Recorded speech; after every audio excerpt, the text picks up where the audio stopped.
All Indiana Politics is your premier source for Indiana politics, focusing on issues that matter to you. I still want us to be the best in the Midwest. We can't afford another lockdown. Give the citizens of this country the relief they need. Education in the state of Indiana remains priority number one. In-depth, nonpartisan coverage. We don't know exactly where the economy will be in January. People are worried with good reason. Exclusive interviews with Indiana's political leaders. We have the resources here in the state of Indiana to care for those who are in need. Expert analysis on critical legislation. We need to reform those laws. This recovery is going to take some time. We've got to anticipate that there'll be a budget shortfall. From Wish TV, this is All Indiana Politics Podcast on the All Indiana Podcast Network.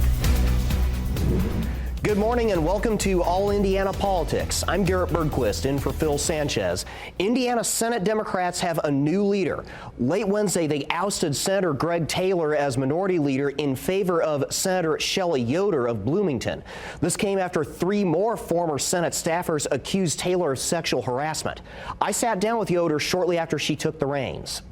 With us now is the new Senate Minority Leader, Senator Shelley Yoder. Welcome to the program. Thank you so much, Garrett. So Democrats removed Senator Taylor as Minority Leader and replaced him with you less than a day after a new round of allegations against sexual harassment were made against him. What can you tell me about how that played out? What I can tell you is we left that caucus room unified, excited, and focused on Hoosiers' needs and the 2025 legislative session. So now that you are Senate Minority Leader, what will you do to protect women working in the State House from sexual harassment? Well, we've been working on this for the last year, and what we want to focus on is revisiting our Senate standing rules and revisiting the employee handbook and making sure that the protections are there, that reporting is clear, and that state employees feel that they have a voice and the safe work environment that they so deserve. Should there be changes to the Senate's policies and mechanisms for dealing with sexual harassment? And if so, what form should they take? We are undergoing those conversations now, working across the aisle, making sure that the safety net is clear, that state employees feel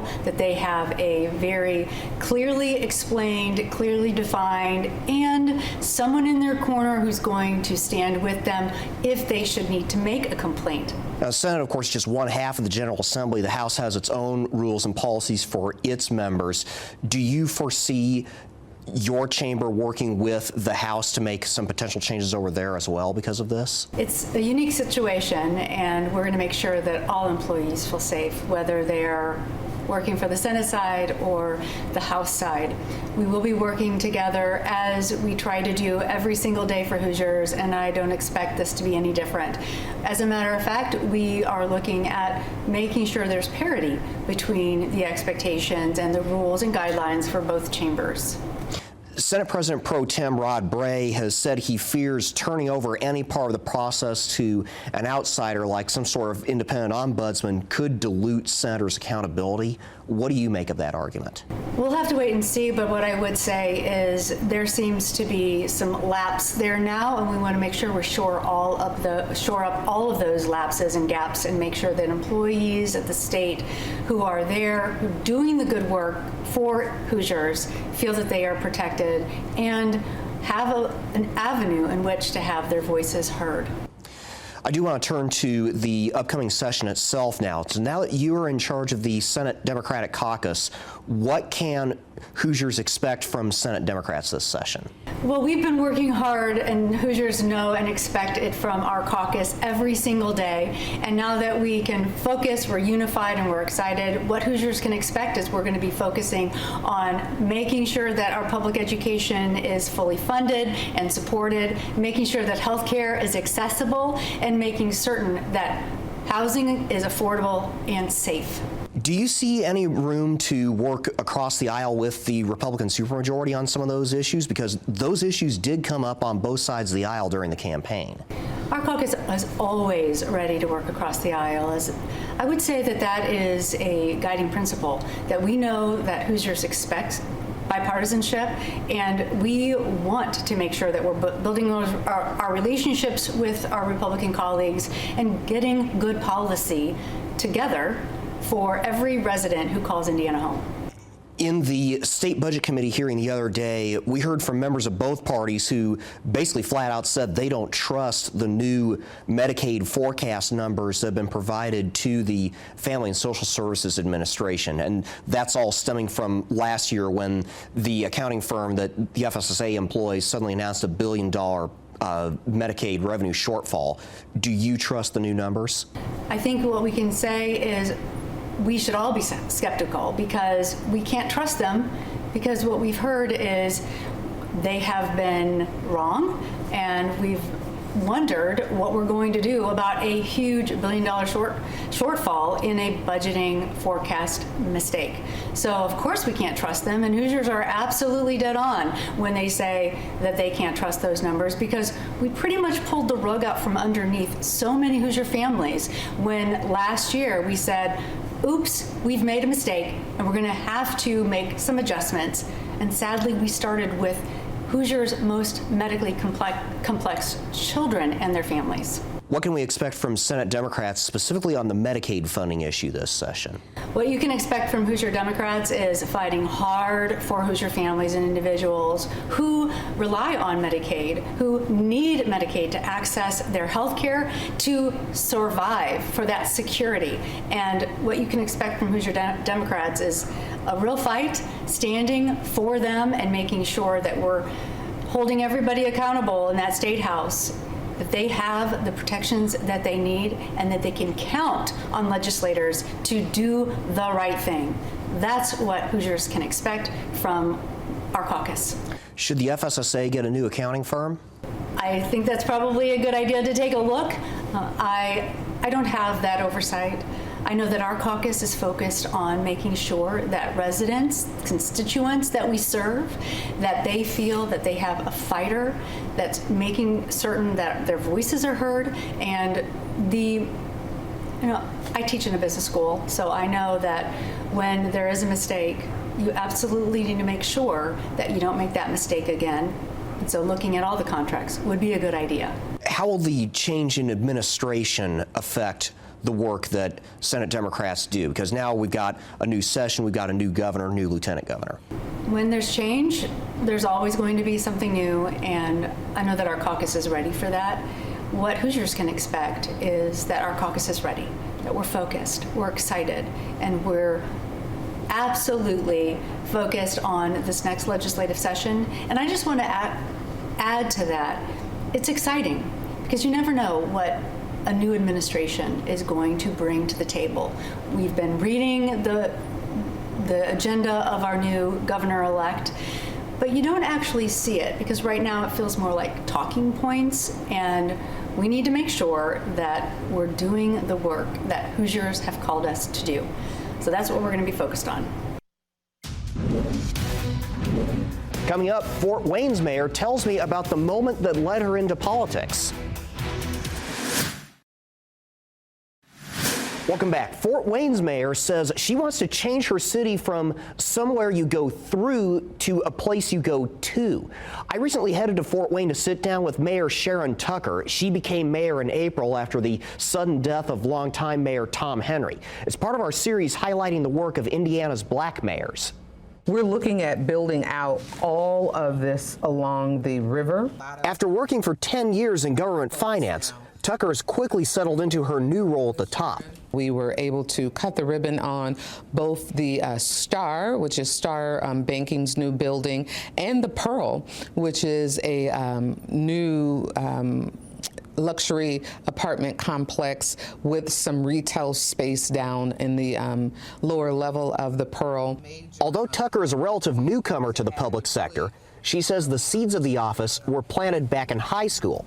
In high school, I kept thinking to myself, what is this student body council? What is this student body council? And I could not believe that I had not been involved, because I thought, I like to make decisions. I like to be at the table where decisions are being made. And it was at that moment that I decided that I would never again miss an opportunity to be included in the decision-making process. Tucker is Fort Wayne's first black mayor and one of a record 9 black mayors in the state. She tells me she's a little surprised and pleased to hear about that. We all bring different perspectives to conversations. And if we are looking to be able to build community, it is only to our advantage to be able to have the different voices represented in that community.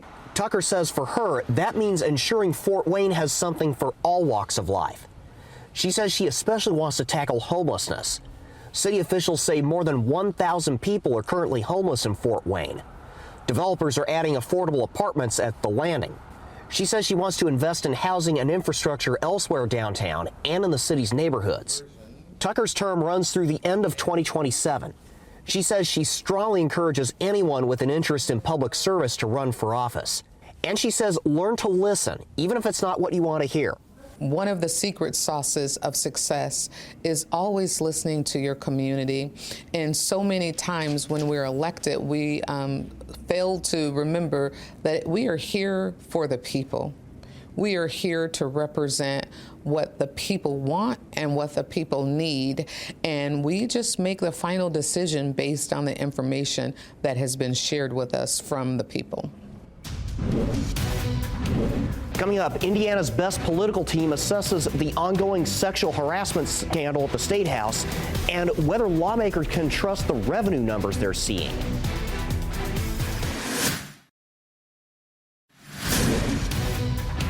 Welcome back to All Indiana Politics as we welcome in two members of Indiana's best political team, Democrat Laura Beck and Republican Mario Masalamany.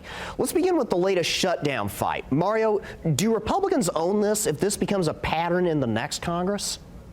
You know, I think the Republicans have to be very careful. You know, they had some significant wins this November, won the House, the Senate, and the presidency. So the Republicans truly have to show the American people that they're willing to lead. And I do believe that this is this government shutdown, even if it happens, it would be short-lived in the sense that we will make sure that, you know, people are, pensions are funded, government employees are paid. But, you know, Republicans need to make sure that this is not some sort of repeat where the media cycle is just talking about the government shutdown. There's so many things that President Trump, or soon to be President Trump, and the House and Senate are planning on doing. We don't need to spoil that by just talking about the debt ceiling and the government shutdown. Laura, we're now over $36 trillion. That's trillion with a T in debt. Do Democrats own this problem too? Well, I mean, I think it takes two to tango, but if we're going to talk about this specific government shutdown, I think really the person who has put the ball in motion for this is Elon Musk. Had he not put that tweet out talking about how this congressional resolution and this needed to happen, had he not done that and struck fear in the hearts of congressional Republicans, I think we wouldn't be in this situation.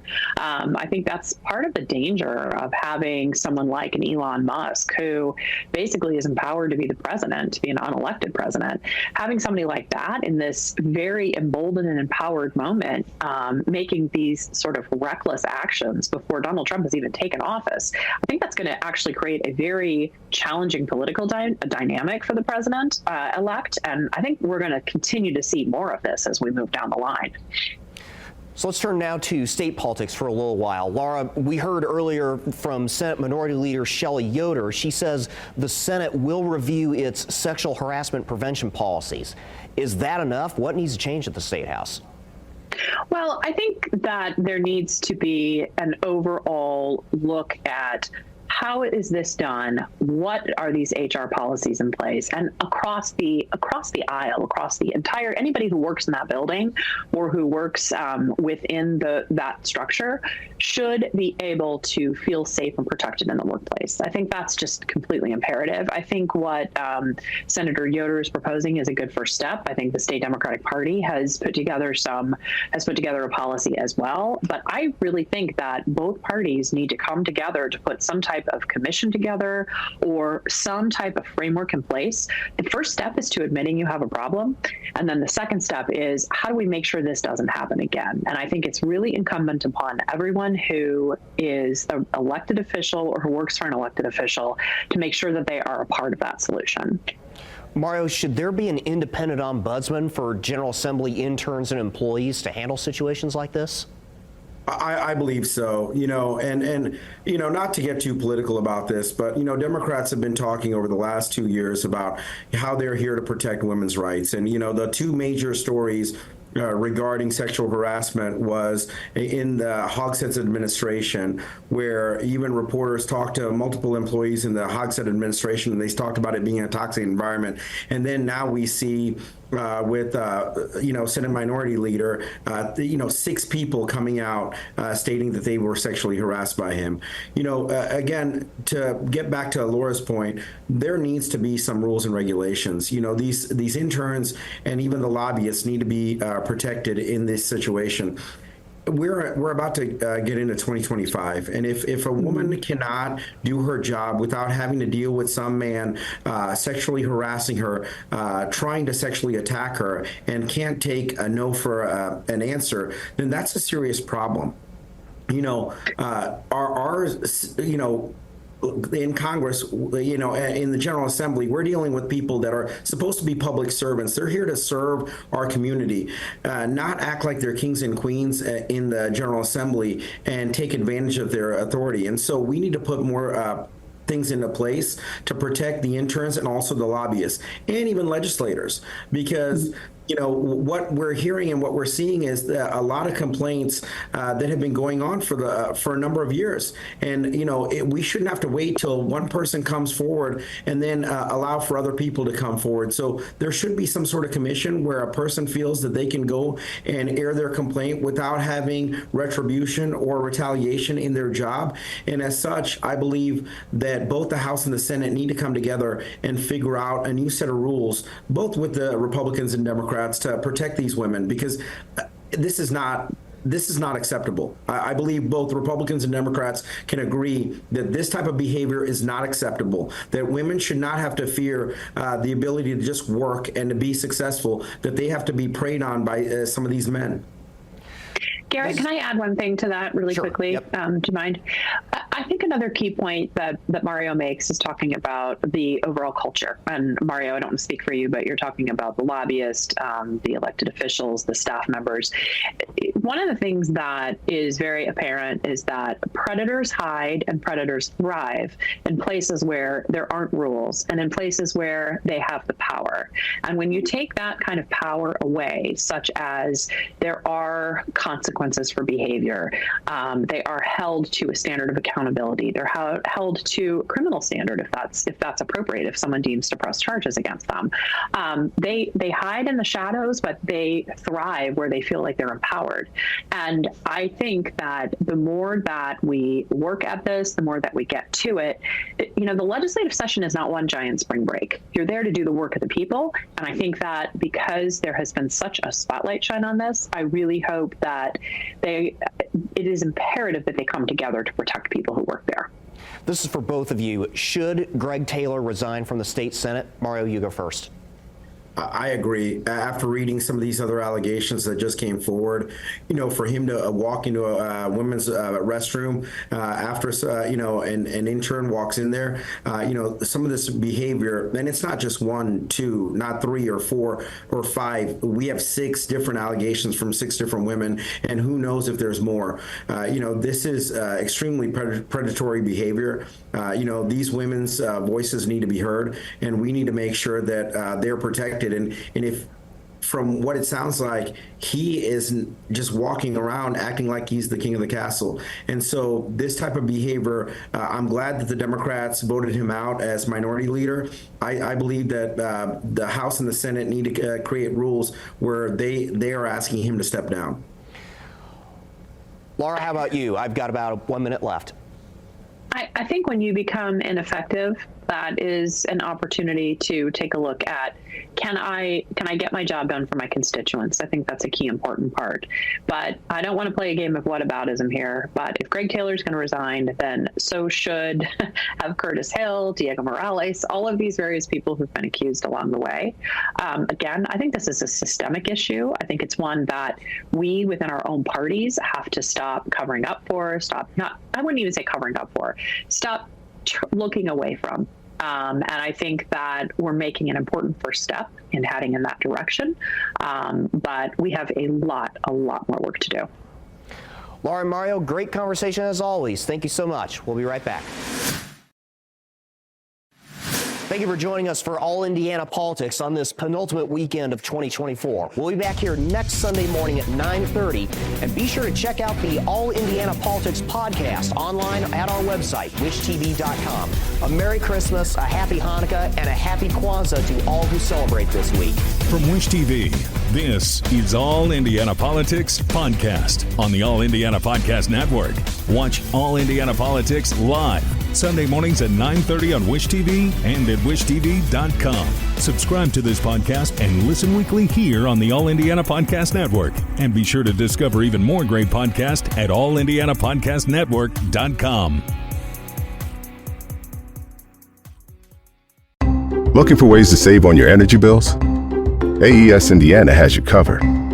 From smart thermostats to home energy assessments, we offer simple solutions to keep your home comfortable and your costs down. AES can help you save money and energy with kits, tips, rebates, and more.